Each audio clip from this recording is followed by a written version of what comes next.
Abra a tua Bíblia comigo no livro de Ruth, no capítulo 2, essa mulher de Deus, essa mulher de fé, que foi colocada ali na genealogia de Jesus, ali no livro de Mateus, no capítulo 1, a Bíblia fala sobre a genealogia de Jesus, desde lá dos patriarcas, passando por Judá, passando por Davi, até chegar em Jesus Cristo. E nessa genealogia só cita o nome de homens, com exceção de 5 mulheres. Dessas 5 mulheres que foram selecionadas e colocadas ali de propósito, está o nome dessa mulher, de Ruth, que foi uma mulher de Deus, uma mulher que muito tem a nos ensinar. Poderia ficar dias estudando esse texto, esse livro, que é formado apenas por 4 capítulos, mas é rico em lições, em verdades, que nos ensinam sobre a vida cristã. Mas vamos ler lá, Ruth capítulo 2, a partir do verso 1. Se você está comigo, diga aleluia, aleluia. Então vamos lá, Ruth 2, verso 1, a Bíblia diz assim: Noemi tinha um parente por parte do marido. Ele era um homem rico e influente, pertencia ao clã de Elimeleque e chamava-se Boaz. Ruth, a estrangeira, a moabita, disse a Noemi: vou recolher espigas no campo daquele que me permitir. Vá, minha filha, respondeu-lhe Noemi. Então ela foi e começou a recolher espigas atrás dos ceifeiros. Casualmente entrou justo na parte da plantação que pertencia a Boaz, que era do clã de Elimeleque. Naquele exato momento, Boaz chegou de Belém e saudou os ceifeiros: o Senhor esteja com vocês. E eles responderam: o Senhor te abençoe. Boaz perguntou ao capataz dos ceifeiros: a quem pertence aquela moça? O capataz respondeu: é uma moabita que voltou de Moabe com Noemi. Ela me pediu que a deixasse recolher e juntar espigas entre os feixes, após os ceifeiros. Ela chegou cedo e está em pé até agora, só sentou-se um pouco no abrigo. Disse Boaz a Ruth: ouça bem, minha filha, não vá colher noutra lavoura, nem se afaste daqui. Fique com as minhas servas, preste atenção onde os homens estão ceifando, e vá atrás das moças que vão colher. Darei ordem aos rapazes para que não toquem em você. Quando tiver sede, beba da água dos potes que os rapazes encherem. Ela inclinou-se e, prostrada com o rosto em terra, exclamou: porque achei favor aos seus olhos, a ponto de o Senhor se importar comigo, uma estrangeira? Boaz respondeu: contaram-me tudo o que você tem feito por causa da sua sogra, depois que você perdeu o seu marido. Como deixou seu pai, sua mãe, a sua terra natal, para viver com um povo que você não conhecia bem. O Senhor retribua a você o que você tem feito, que seja ricamente recompensada pelo Senhor, o Deus de Israel, sob cujas asas você veio buscar refúgio. Olha que texto tremendo, que texto interessante. Lembrando um pouco do contexto, Ruth não era uma israelita, ela não era do povo de Deus, ela era uma estrangeira, de um povo estrangeiro. A história de Ruth, apesar de acabar muito bem, ser uma história de vitória, ela começa ali no capítulo 2, se aproveitando de uma lei que era fruto até de um assistencialismo, que estava respaldada lá na lei de Moisés, ali no Antigo Testamento. A Bíblia fala que o povo que não tinha condição de ter as suas plantações, eles poderiam pegar das sobras que caíam dos ceifeiros. Ela que começa a história pegando das sobras daqueles que estavam colhendo, ela acaba o livro de Ruth como proprietária de todo aquele campo. Ela recebe uma reviravolta na sua vida. Sua história não começa tão bem, começa com a sua sogra, num momento de fome ali em Belém. Aquela família sai de Belém e vai lá para Moabe. Ali em Moabe eles procuram ali por uma vida melhor, mas no lugar errado. E ali acontece tragédia atrás de tragédia. A Bíblia fala que o marido de Noemi, ele morre.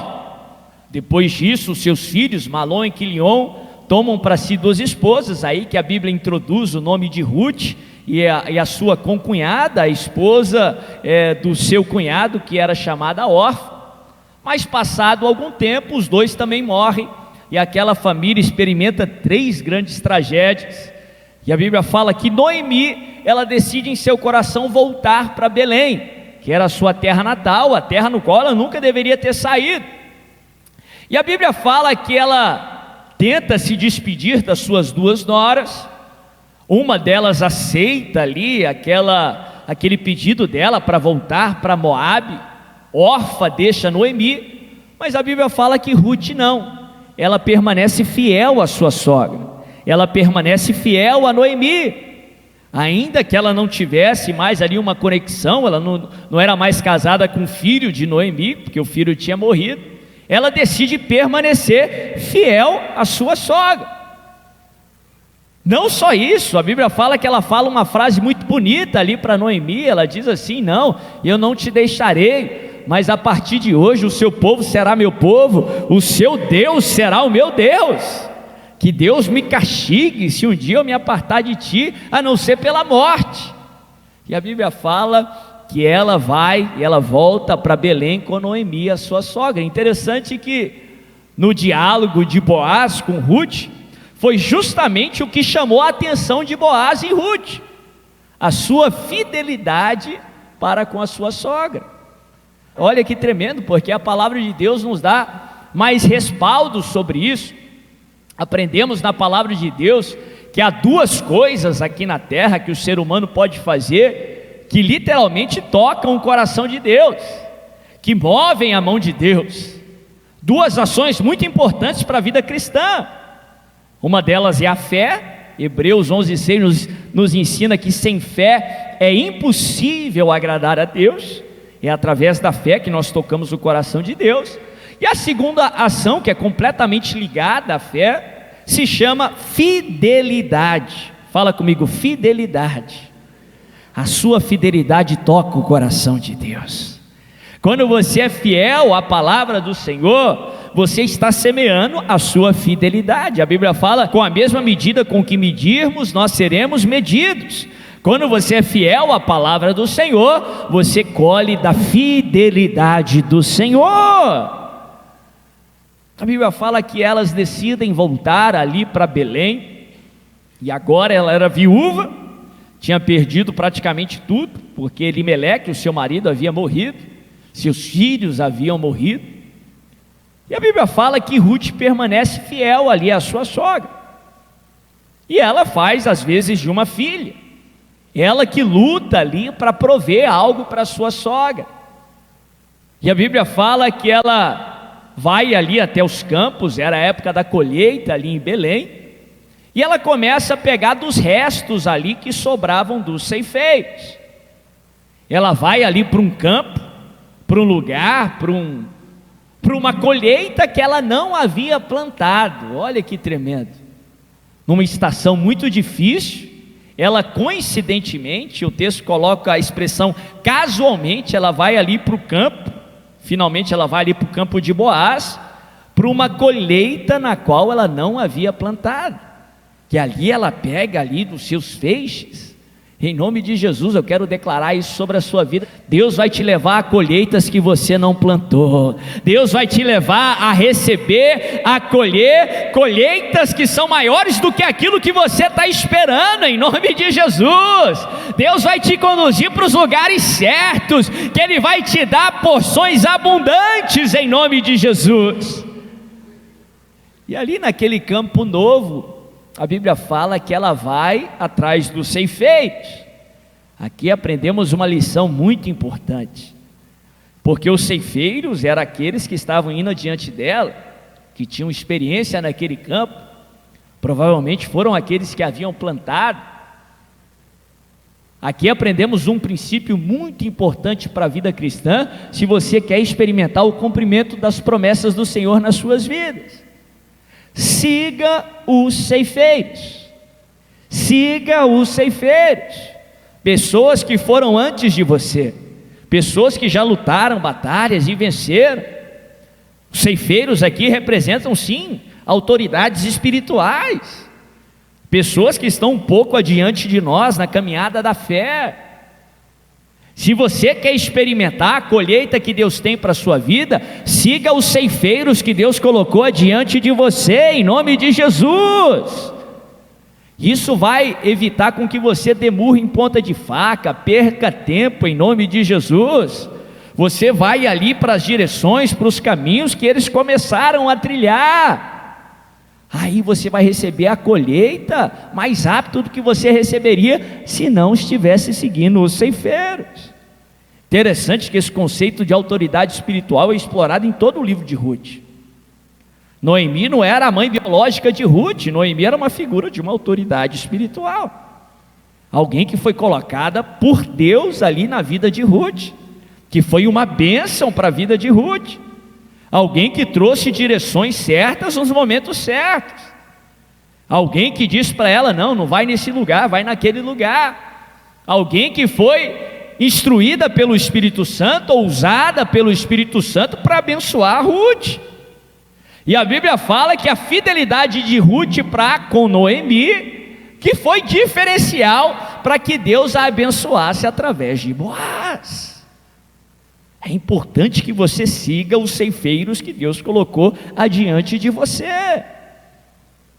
Interessante que Ruth, ela começa ali o início do seu livro, literalmente no fundo de um poço. Se tem uma figura que mais representasse ali uma situação ali no limite, uma situação lá no fundo do poço, era a situação de Ruth. Viúva, sua sogra viúva, numa sociedade extremamente machista, num contexto sociocultural que era extremamente difícil para uma viúva sobreviver. Ela se beneficia ali de algumas determinações da lei. Tinha a lei da espiga, ou das espigas, que era aquela lei que eu falei para você, lá em Levítico, lá na Torá, na lei mosaica, tinha essa determinação que quando os ceifeiros fossem colhendo, e caíssem feixes pelo caminho, eles não poderiam pegar esses feixes, porque seria justamente para a população mais carente, para aqueles que não tinham condição de produzir por si próprio. E ela se beneficiando aí daquele assistencialismo, literalmente ali vivendo às margens daquela sociedade, até que ela encontra Boaz. E através de Boaz, a sua vida é completamente transformada. Através de Boaz, a sua vida recebe uma reviravolta. Ela ali de fundo do poço, ela tem uma transição ali naquela sociedade, uma transformação. Ela passa a ser proprietária de tudo aquilo que Boaz era dono. Ela recebe uma reviravolta através de uma única pessoa. Aprendemos tanto através dessa lição. Aprendemos a importância de relacionamento, a importância de nos conectarmos com as pessoas certas, um princípio extremamente bíblico, milenar, que a Bíblia já nos conta há mais de 2000 anos, e hoje até a própria ciência, as ciências sociais têm reconhecido isso, a importância dos relacionamentos, do network, é fundamental para que você possa ser bem sucedido. É fundamental para que você possa viver os planos de Deus para a sua vida. Você não pode viver o plano que Deus tem para a sua vida sozinho. A vida cristã não foi projetada para ser vivida sozinha, pelo contrário, precisamos uns dos outros. Fomos criados para viver em comunidade, para vivermos uns com os outros, termos um relacionamento vertical e relacionamentos horizontais. Interessante que muita gente pensa que estão aí há muito tempo de distância do cumprimento do propósito de Deus nas suas vidas. Tem gente que pode aí até fazer os cálculos, provavelmente isso vai acontecer só daqui a alguns meses, só daqui a alguns dias, só daqui a alguns anos. Mas aqui no texto bíblico nós aprendemos algo sobre o propósito de Deus. Você não está há anos de distância do propósito de Deus da sua vida, ou pelo menos do propósito de Deus se cumprir na sua vida. Mas presta atenção aqui, você está a uma pessoa de distância do cumprimento do propósito de Deus na sua vida.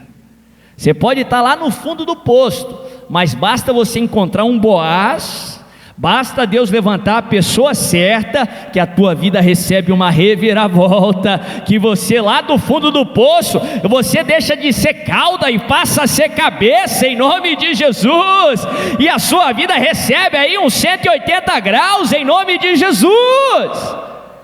Basta um Boaz, e deixa eu profetizar sobre a sua vida, que você encontre muitas pessoas que serão Boazes na sua vida, serão como Boaz na sua vida, em nome de Jesus, pessoas certas, colocadas por Deus na sua vida, no seu trabalho, na sua rede de relacionamentos, em nome de Jesus. Interessante que Boaz também é uma figura muito clara de Cristo Jesus. Ruth aqui, ou o livro de Ruth, ele não seria bem entendido se nós não falássemos sobre a lei do resgatador, ou a lei do levirato, que era uma lei que foi colocada lá no livro de Levítico, com um propósito muito específico, e aqui nós vemos como ela abençoou a vida de Ruth. Como naquele contexto sociocultural era extremamente difícil para a viúva. Para aquela sociedade, a viúva representava alguém que não tinha quem a defendesse, não tinha quem provesse para ela. Na lei de Moisés foi determinado que quando o patriarca, o homem da família morresse, pela lei era determinado que o seu irmão ou o parente mais próximo tomasse para si a viúva como esposa. O intuito é para que aquela viúva recebesse da proteção e a descendência e as posses daquele irmão fossem preservadas ali na família. Interessante que aqui no livro de Ruth, depois que Elimeleque morreu, o resgatador mais próximo seria Boaz. Se você ler o capítulo 3 e o capítulo 4, quando Ruth ela fala a primeira vez com Boaz, Boaz diz a ela que ele não era o parente mais próximo, havia um outro resgatador que estava em primeiro lugar ali na fila, dos resgatadores mais próximos de Ruth. A Bíblia fala que Boaz amou a Ruth, ele queria se casar com ela, queria tomar ela para si como esposa, então ele tem que lutar por aquele propósito. E ele vai conversar ali com aquele resgatador mais próximo, e ele persuade ele de tal forma que aquele primeiro resgatador, ele desiste de tomar para si Ruth como esposa, e Boaz toma para si ela como esposa. Interessante que aqui nós vemos uma clara figura do nosso Senhor Jesus Cristo. Como a viúva ali era rejeitada pelaquela sociedade, estava destinada a ter um fim ruim, nós também, pelos nossos pecados, estávamos destinados à ira de Deus. Nós precisávamos de um resgatador, nós precisávamos de um redentor, e a Bíblia fala que ele nos amou, como Boaz amou Ruth. Deus amou o mundo de tal maneira, e a Bíblia fala que porque Ele nos amou, Ele lutou por nós, Ele lutou por você. Como Boaz teve que lutar por Ruth, Jesus foi enviado aqui na terra, Ele pagou o preço dos nossos pecados, Ele levou sobre si as nossas maldições, Ele foi pendurado no madeiro e pagou o preço mais alto que alguém poderia pagar, para que Ele pudesse resgatar a sua vida, para que Ele pudesse redimir a sua vida de uma vez por todas. Ruth, quando ela encontra com Boaz, quando ela é resgatada por Boaz, ela recebe uma reviravolta na sua vida. Ela deixa de ser cauda e passa a ser cabeça, ela deixa de viver ali às margens daquela sociedade, e ela é honrada perante aquela sociedade, ela se torna proprietária de toda aquela terra.